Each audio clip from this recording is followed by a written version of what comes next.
En la cosmología hindú se habla de eras, de ciclos cósmicos que determinan nuestro grado evolutivo. Estos ciclos se conocen como yugas. La traducción védica más antigua nos dice que estamos en la edad más oscura del hombre. Y esta edad tiene una duración aproximada de 432.000 años. Sin embargo, hay otra perspectiva que la descubrió un yogi, Swami Sri Yukteswar, en donde dijo: hay un error matemático aquí y somete a nuestro sentido común el experimento. Basta con poner atención, con observar, para que últimamente tú tomes una inclinación, recordando cómo te impacta. Y por eso es que te voy a contar una historia. No importa en dónde te encuentres o en dónde creas que nos encontramos, si estamos en la peor edad para el hombre o en una edad un poquito más avanzada, hay una historia fantástica que dice: aunque estés en la peor edad, puedes brillar como lo hace una estrella en la noche más oscura. Los yugas corresponden a un concepto cíclico del tiempo.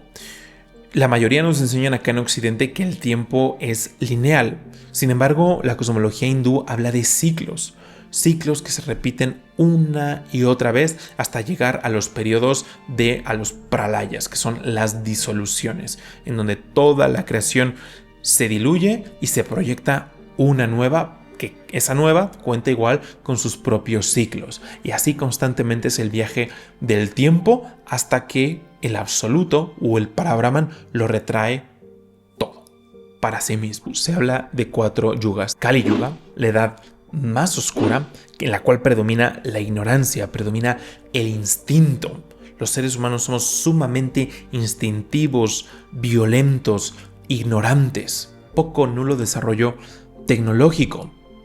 Estamos a merced de nuestros deseos y de las pasiones más bajas. Esta era de Kali Yuga, en la versión más ortodoxa de las interpretaciones de los Vedas, nos habla de un periodo de 432.000 años. Esta edad inicia después de que se pelea una gran guerra y que la figura de Krishna, de Bhagavan Krishna, abandona su cuerpo, abandona la tierra. Se dice que a partir de ese momento, de acuerdo a la cosmología hindú, empieza el periodo de Kali Yuga. De acuerdo a la interpretación ortodoxa, esta es nuestra era actual, caracterizada por la discordia, ignorancia, violencia y declive espiritual.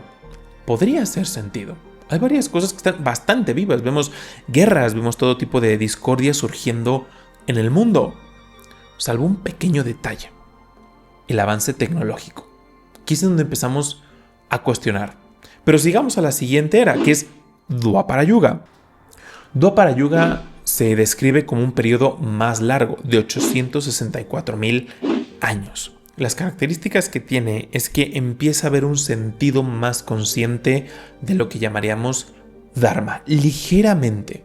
Somos un poquito más conscientes de la moralidad, de aquello que nos hace bien, de aquello que nos causa sufrimiento. Hay auge tecnológico, desde el materialismo se empiezan a desarrollar las tecnologías que nos ayudan a vivir mejor.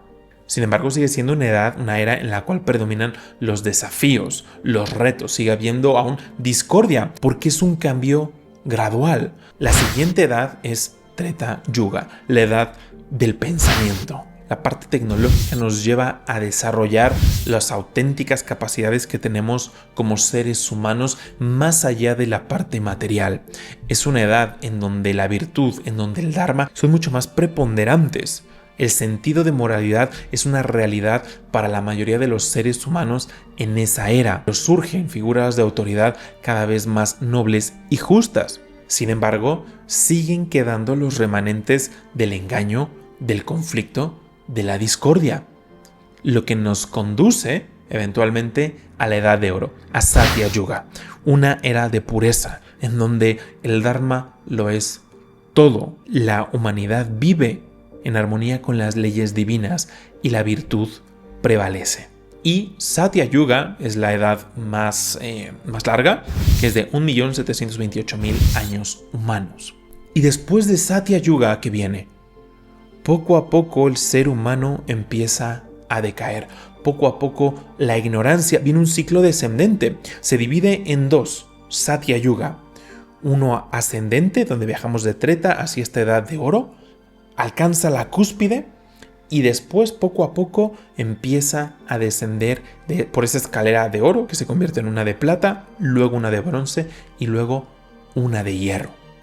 Este ciclo completo en donde vemos de un lado los 4 yugas ascendiendo y por el otro los mismos 4 descendiendo componen un Mahayuga, una gran era. Pero ¿cómo se miden estos yugas? En la cosmología hindú se cuenta como el sistema solar también está girando, también está moviéndose. Hoy hay evidencia científica del movimiento de rotación y el movimiento de traslación, que quiere decir que la Tierra se está moviendo alrededor del Sol junto con los otros planetas, que mucho antes de la ciencia que conocemos actualmente se describe que nuestro sistema gira alrededor de un centro más brillante que millones de soles. Y es ese viaje que se describe en la cosmología hindú, el viaje de nuestro sistema solar, lo que nos hace viajar de una era a otra era. Entre más cercano pase el sistema solar a ese centro, es que la edad es más pura, porque los elementos, de acuerdo a la filosofía hindú, son más finos, son más sutiles y son conducivos para desarrollar más capacidades. Cuando la cosa va decayendo es porque el sistema solar en ese viaje cíclico, que es como si fuese una elipse, se cuenta en las escrituras, conforme se va alejando, los elementos, principalmente el éter, Akasha, se hace más denso, por lo cual nuestras posibilidades se ven limitadas y quedamos arraigados únicamente a la parte instintiva.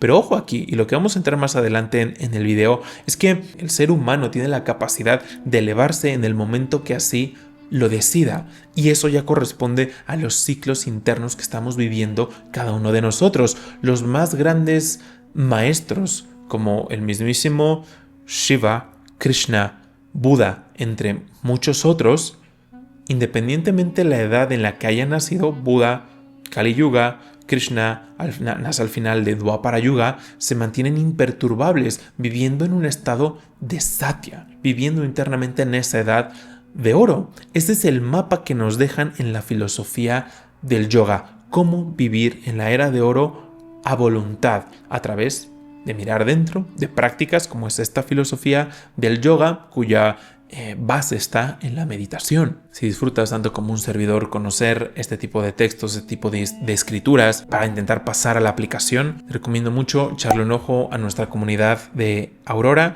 en donde hablamos de estos textos, pero también de la parte práctica. Lo hacemos todo en comunidad, cada quien aportando lo mejor de sí. Te recomiendo echarle un ojo, tienes el enlace en la descripción. Ahora bien, ¿en qué edad estamos nosotros? Las escrituras afirman bajo este esquema que estamos en lo peor. Pero realmente, un monje preguntaba, ¿realmente estás en la peor edad posible? Si ponemos atención al mundo, hay muchísimos problemas, hay oscuridad, hay conflictos, hay ignorancia. Sin embargo, si miramos un poquito atrás, unos cientos de años atrás, ¿cómo estaba la cosa? Y aquí es en donde entramos a lo que Swami Sri Yukteswar, un gran yogi hindú, descubre un aparente error matemático en la interpretación de ciertos intelectuales con el tema de los años. Él en realidad describe que Kali Yuga no dura 432.000 años, sino dura 2.400 años, que se cuentan desde que Krishna deja el mundo igualmente hasta la revolución industrial, que es lo que marca un epítome en el desarrollo tecnológico. A partir de ahí, hemos sido testigos del desarrollo tecnológico exponencial, hasta llegar a temas tan complejos hoy como la energía atómica, la mecánica cuántica, a día de hoy, inteligencia artificial. Swami Sri Yukteswar dice, el hombre con sentido común puede ver claramente la transición que hubo de Kali Yuga, de la Edad Media, ignorancia total, violaciones masivas, sacrificios por todos lados, inquisiciones, independientemente de si nuestra religión era esta o aquella, estábamos dominados por las cualidades más bajas, instintivos, 100%, violencia, solamente ganas de querer acumular. Todavía en buena medida persiste eso, sin embargo, a niveles diferentes. Antes, Si tenías una creencia que no iba de acuerdo a lo que la mayoría creía, te colgaban o te quemaban.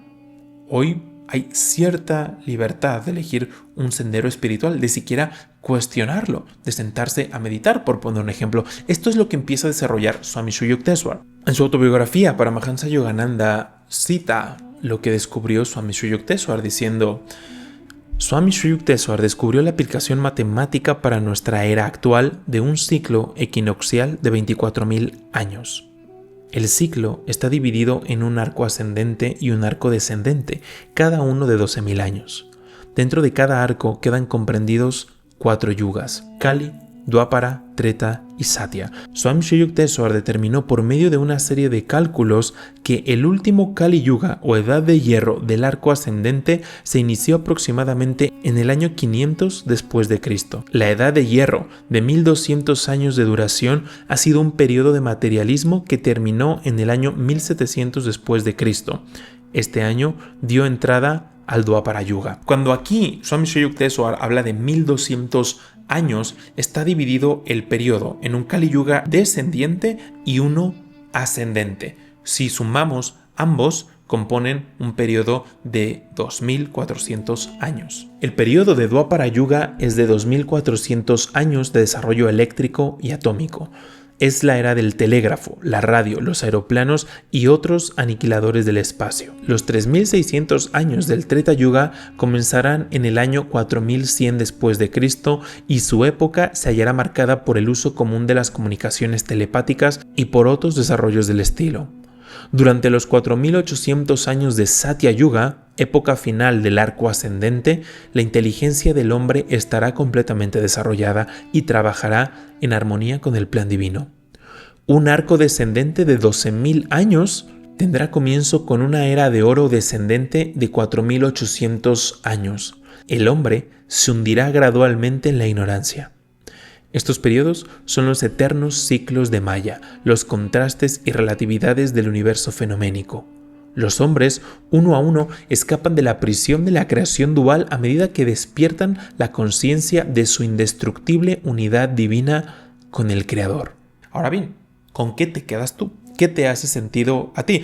A un servidor me hace mucho más sentido, por lo poquito que puedo observar, esta segunda interpretación de los textos. Pero te voy a contar una historia que nos habla, es una historia atemporal, porque no importa que para ti estemos en la edad más terrible o en la edad de oro, esta historia le habla a lo más profundo del ser. Especialmente si tú tienes la sensación de que estamos en la peor época o que tú estás viviendo una época oscura, estoy convencido que esta historia te va a aportar muchísimo porque se cuenta, es un extracto de uno de los Puranas, de las escrituras hindúes, como un sabio, Narada, dice: esta edad oscura que estás viviendo es en la que más rápido puedes progresar y donde es más fácil hacerlo. La historia nos empieza contando el momento en el cual Narada estaba caminando a través de la tierra y se sentía como nosotros en algún punto de nuestras vidas, vacío. Desesperado también. Se decía para sí mismo: ya no queda un lugar donde pueda encontrar la verdad, la pureza, la meditación, la compasión o la generosidad. Decía: en todas partes los hombres solo se preocupan por saciar su hambre y acumular riquezas. Mantienen y engañan a los demás. Han perdido su discernimiento y se han vuelto embobados, se han vuelto tontos, ignorantes. Incluso aquellos que se llaman a sí mismos rishis y sannyasis son charlatanes. Están atrapados en el samsara igual que todos los demás. Todas las propiedades, todo aquello que en algún momento se consideró espiritual, hoy está oscurecido. Mientras se decía a sí mismo esto, llegaron cuatro sabios más, los 4 Kumaras. Y le empezaron a cuestionar que por qué tanta aflicción, por qué tanta depresión, si él era un devoto máximo. Les dijo: es que estoy vacío dentro y fuera.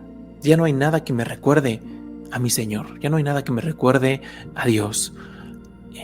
Gente externa, quiere decir gente que no tiene cualidades espirituales, habitan los ashrams, más sagrados. Se hacen pasar por sannyasi, se hacen pasar por renunciantes, por practicantes espirituales, pero son unos hipócritas. Los templos más sagrados han sido profanados y corrompidos por estas personas.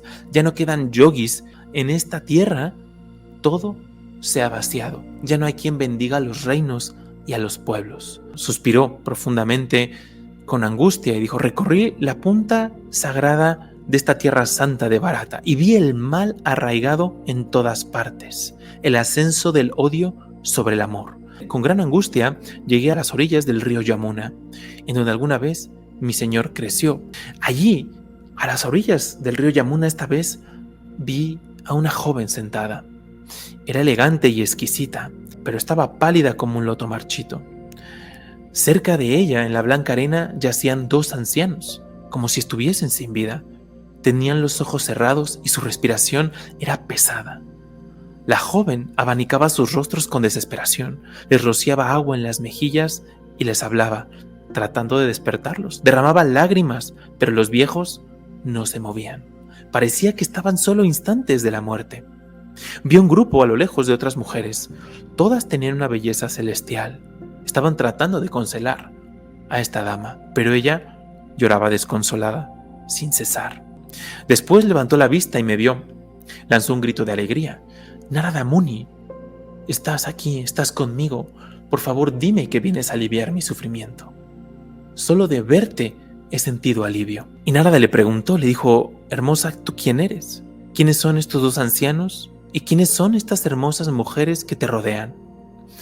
Ella suspiró profundamente y dijo: me llaman Bhakti, soy la devoción. Estos dos ancianos son Jnana, la sabiduría, y Vairagya, el desapego. Son mis hijos, pero nacieron hace muchas eras, en edades avanzadas, y se han vuelto viejos y desgastados. Todo esto que estamos contando sucede dentro de nosotros. Tenemos ciertos ciclos. Bhakti, Jnana y Vairagya, así como Narada, están respirando dentro de nosotros. Basta que identifiquemos nuestro momento para empezar a hacernos uno con esta historia. Y Bhakti continuó. Señaló a las mujeres de a su alrededor y dijo: estas son Ganga y los demás ríos sagrados, las corrientes vitales que corren en los cuerpos y confluyen en puntos de energía. Han venido ellos a consolarme, pero yo no encuentro ya consuelo en su compañía. Hizo una pausa, secó sus lágrimas antes de continuar y dijo: Narada Muni, escucha mi historia, aunque sea larga, te ruego te quedes aquí para escuchar mi relato. Y le dijo: yo nací en el país de Dravidia. Fui reverenciada en la tierra, en todos lados me reverenciaban, la gente se inclinaba a mí, me adoraban, me admiraban, querían tenerme cerca, querían tenerme en sus corazones. Pero poco a poco, conforme fue pasando el tiempo, me convertí en una anciana. Era la edad oscura, Narada. Era la edad oscura la que me estaba envejeciendo, la que estaba aniquilando todo lo que había sido bello antes. Me atrofió en todas las partes de mi cuerpo. Era una terrible enfermedad. De alguna manera me logré arrastrar hasta este punto, a las orillas de este río en donde alguna vez caminó mi Señor con sus pies de loto. Vine a Brindavan con mis hijos, que poco a poco tú ves cómo se les seca la vida y encontramos algo de consuelo. Instantáneamente yo me volví joven y hermosa como ahorita tú me estás viendo. Pero mira, mis hijos, Moni, no se recuperaron. Han empeorado con el paso del tiempo. Ahora yo, su madre, parezco su nieta. Me avergüenza esto, Narada. Te suplico, dime, por favor, ¿cómo nos ha pasado esto a los tres? ¿Cómo es posible que semejante calamidad haya llegado con tres de los devotos más grandes del Señor? Y Narada dice unas palabras que yo creo, no sé a ustedes, pero a mí cada que las pienso y cada que las repito me estremecen. Dice: miré dentro de mi propio corazón, donde el Señor deposita su sabiduría y visión cuando así lo decide, y le dije a Bhakti, sin intelecto, sin pensamiento, tal cual permitió que fluyera la voz de la divinidad: pura, sin pecado, tú no debes sentirte decaída. El Señor traerá de nuevo la dicha a tu vida. Simplemente con que los hombres rasquen un poco en sus seres, te van a ver a ti, Bhakti, fluir de nueva cuenta. Le dije: querida Bhakti, no dejes que la ansiedad te domine. Recuerda que la divinidad siempre está contigo. Te ama más de lo que sabes y nunca te abandonará. En edades antiguas, en momentos antiguos, Jnana y Vairagya, Dhyana también, que es sabiduría, desapego, meditación, otorgaban la liberación. Pero en las edades oscuras de los hombres, eres tú, Bhakti, la que puede salvar el alma. Eres el medio más próximo que tiene la persona. Olvida escrituras, olvida procesos complejos, solo tú, Bhakti, puedes salvar. Solo tú, Bhakti, eres la llave en la época oscura. ¿Quién va a querer practicar desapego? ¿Quién va a querer practicar meditación cuando está viviendo una tragedia interna, cuando tiene este vacío? Pero igual Narada da la llave porque dice: solo con poner tu atención en ti, Bhakti, es que ahí está la llave. Cuando la herejía y la oscuridad envuelven a la tierra en las edades oscuras, ya sea internas, que tú entres en un ciclo compulsivo y cometas puros errores, o una edad a nivel externo, que hay cosas que podemos ver que tienen mucho sentido con lo que está diciendo aquí. Cuando esto es así, estás a un paso de la liberación. Así que le dice Narada: no te lamentes. Y continúa: tú, Devi, tú, Bhakti, serás adorada por encima de todas las demás diosas en la edad oscura. De hecho, tú serás el único camino hacia la salvación. Aquellos que dicen que la edad oscura es una hora del mal, olvidan que esta maravillosa era, lo que dice Narada, ¿no?, de lo terrible, de lo nefasto que podamos estar viviendo, evidente, dice: esta maravillosa era. Es cuando moksha, la liberación, está más próxima. Te digo, Bhakti, esta es la más maravillosa de todas las edades de los hombres.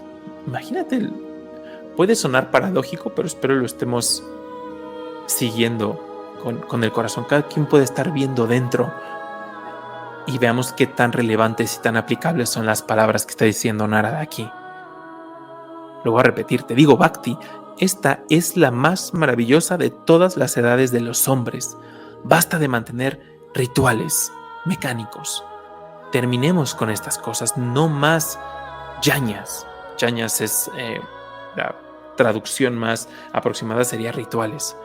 Olvídate de los grandes discursos sobre diferentes caminos, absortos, vibraciones. ¿Quién es? Imagínate a dónde va Dharana. ¿Quién necesita los Vedas o Shastras en una época oscura? Y nos ha pasado. Cuando estás viviendo un periodo oscuro en tu vida, ni Vedas, ni senderos distintos, ni nada. Narada dice la llave: solo tú, Bhakti.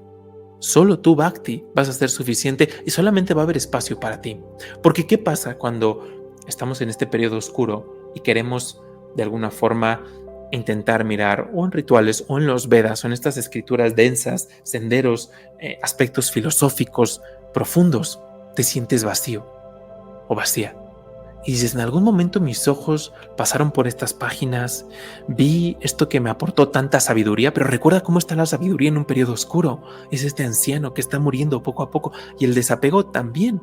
¿Cómo es posible practicar el desapego cuando algo nos está afligiendo? Son estos dos ancianos. Pero es solo una etapa. Dentro de nosotros vivimos también edades más avanzadas, que ahí es en donde ponemos en práctica esto. Pero en la edad oscura, no importa cuántas hayas vivido, no importa que hayas sido los detonantes para el sufrimiento, solamente es Bhakti. Porque a tus ojos ponen un libro y nos sentimos vacíos y desesperanzados como Narada en su recorrido.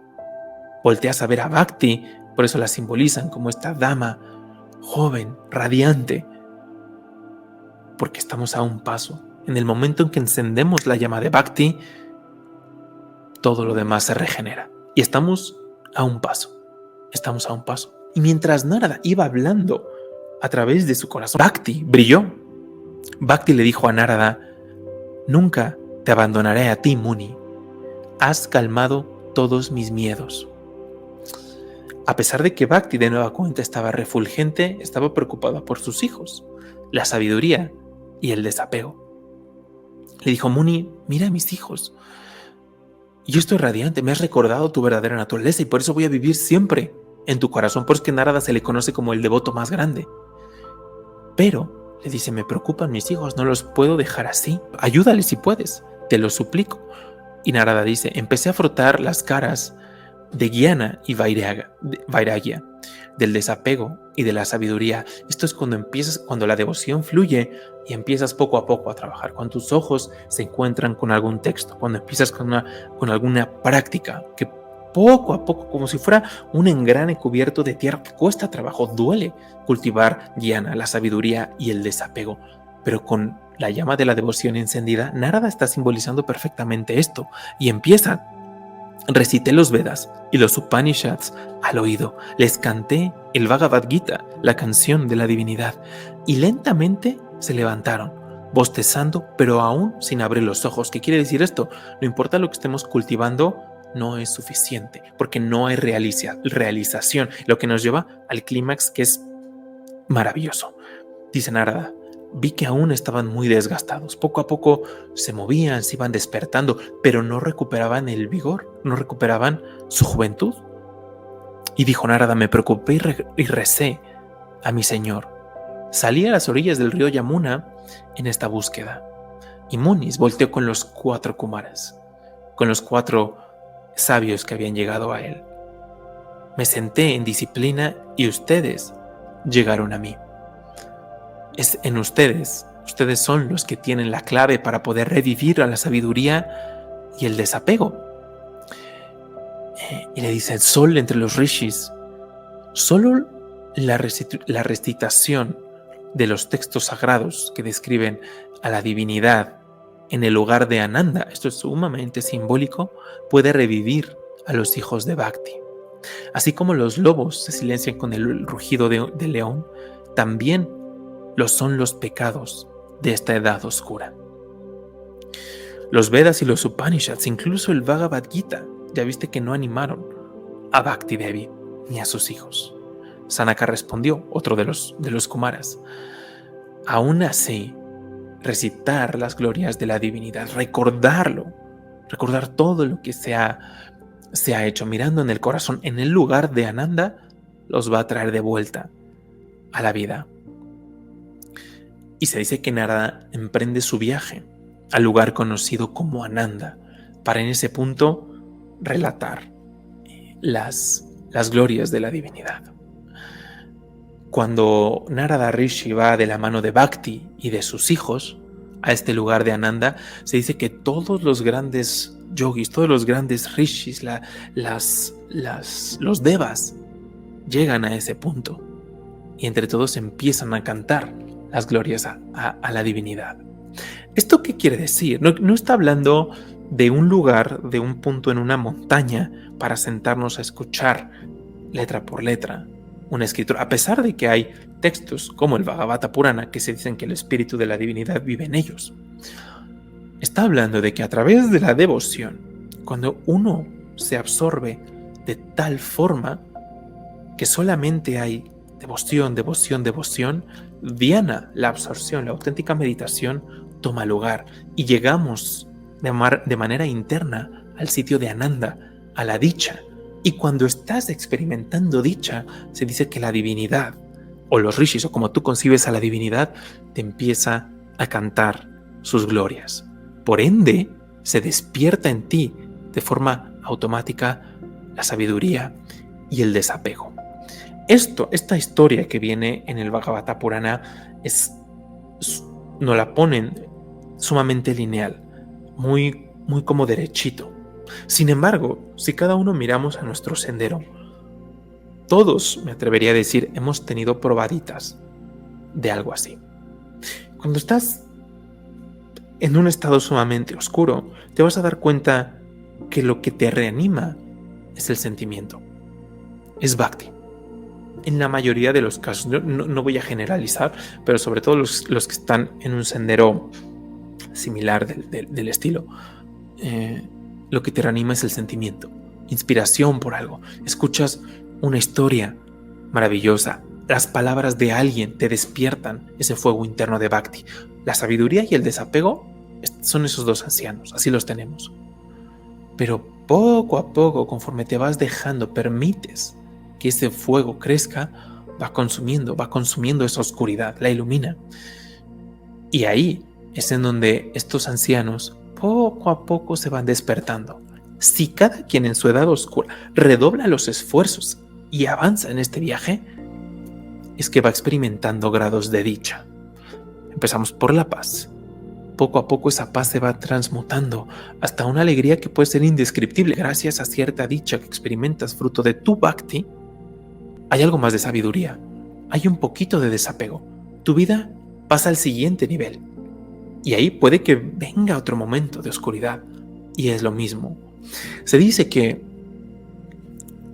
un practicante supremo es quien va reconociendo estos ciclos.